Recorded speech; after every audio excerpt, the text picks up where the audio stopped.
Good Monday morning. Welcome to the Olson Advantage. I'm Dave Olson, the Olson Properties team.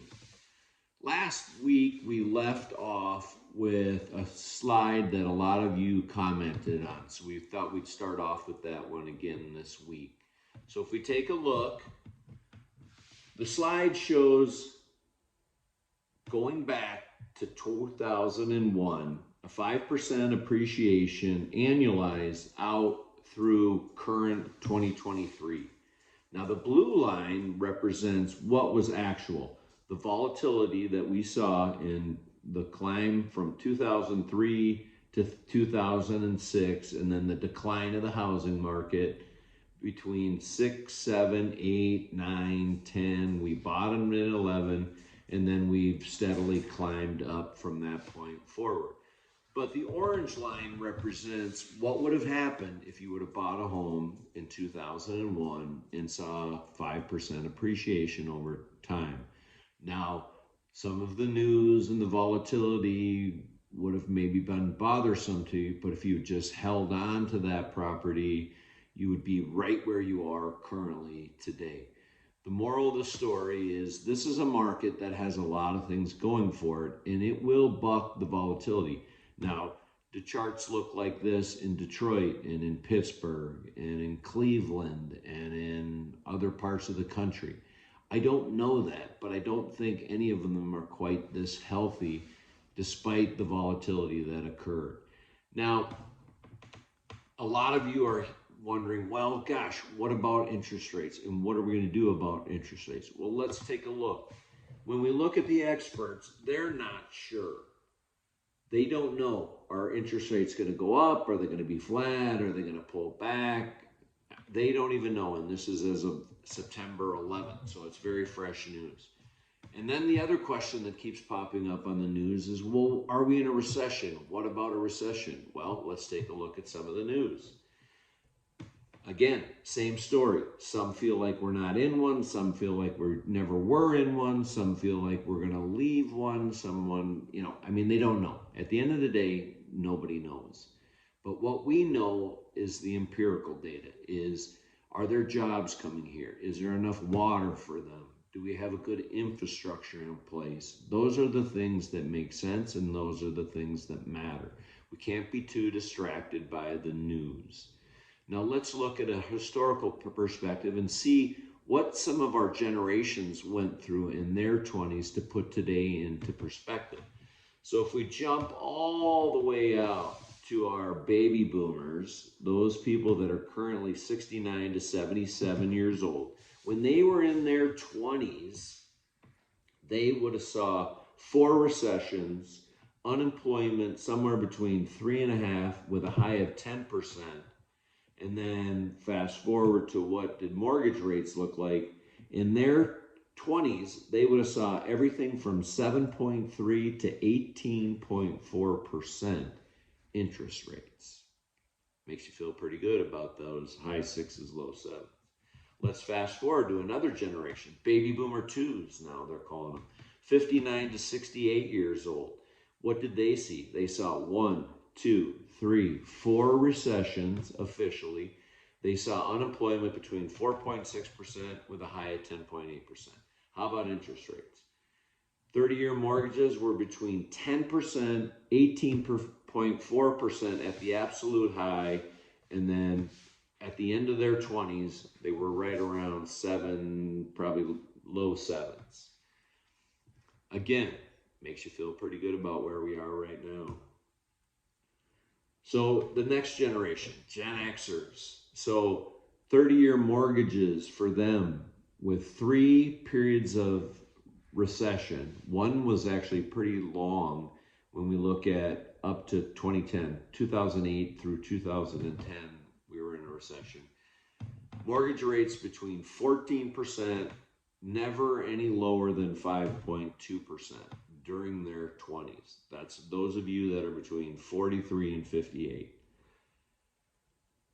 Okay, how about current Gen Y folks? Well, in their 20s, they've seen 3 recessions already, COVID being the outlier, unemployment from a low of 3.8 to a high of 14.5% during COVID.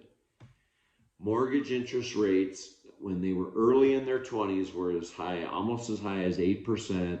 They're back to 7%. They hit the bottom at 2.7%. Hopefully, some of them chose to buy a home during that period of time.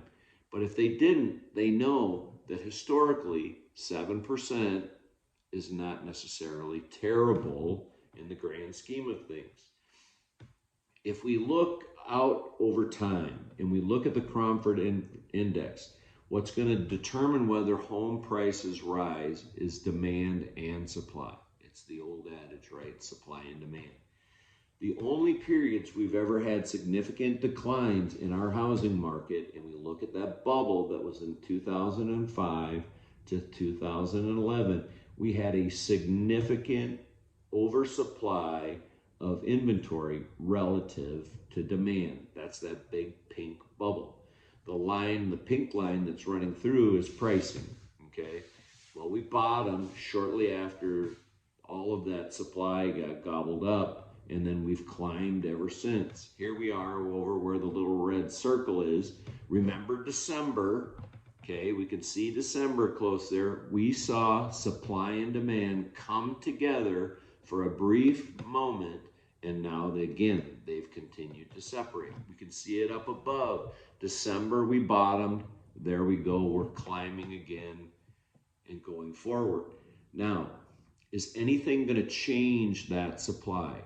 Is the cost of building a house going to go down? The raw materials, everything that's in a home. We've talked about this in past episodes.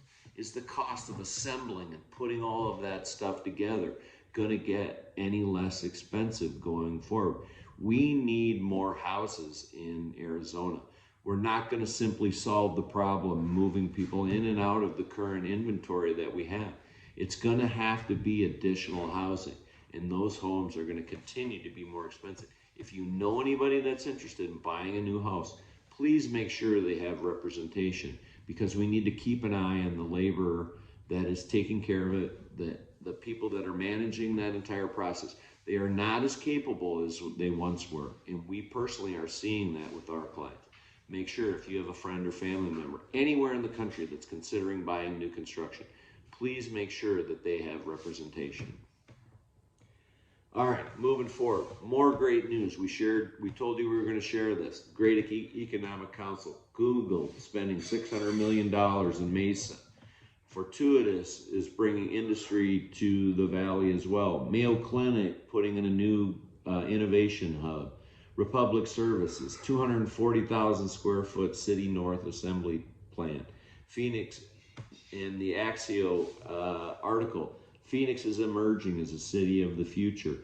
Mediterranean Shipping Companies moving its offices to Tempe.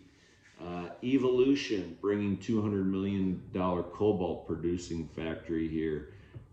Arizona is positioning itself to part of the $52 billion chip industry. Giddy up, here we go.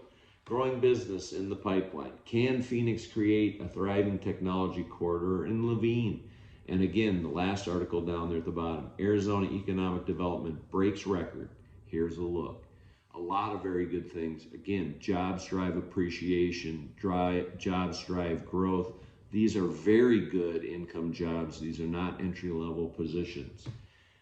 But there's always bad news out there. Let's look back. 5 months ago, Goldman Sachs said that the Phoenix housing market could crash to 2008 levels. That was just 5 months ago. We saw the shark fin, we climbed up it, we came back down it, we're going back up again, hopefully much slower, much healthier than we did in the past. So we look at the Cromford Index, we look at data, we look at forecasts. Remember, we used to be able to look at 2002, week 7, week 13, week 20. That's forward looking, okay? Or I'm sorry, that's the data that we want to be looking at in order to make good decisions. We don't want to be listening to news articles. We want to use factual information. We want to use the things that we see around us. We want to use the examples of companies spending hundreds of millions of dollars to come here and pouring money into our infrastructure to make it better. Those are the things and the key indicators that are going to say that long term, this is a healthy place to own real estate. This is a healthy place and a healthy market to invest in. So I would say our final slide, Cromford Index 1, Goldman Sachs 0. If you ever have any other questions, you can always text the word answers to 59559, or you can call or text me directly at 623-570-4464. Thanks so much and make it a great day.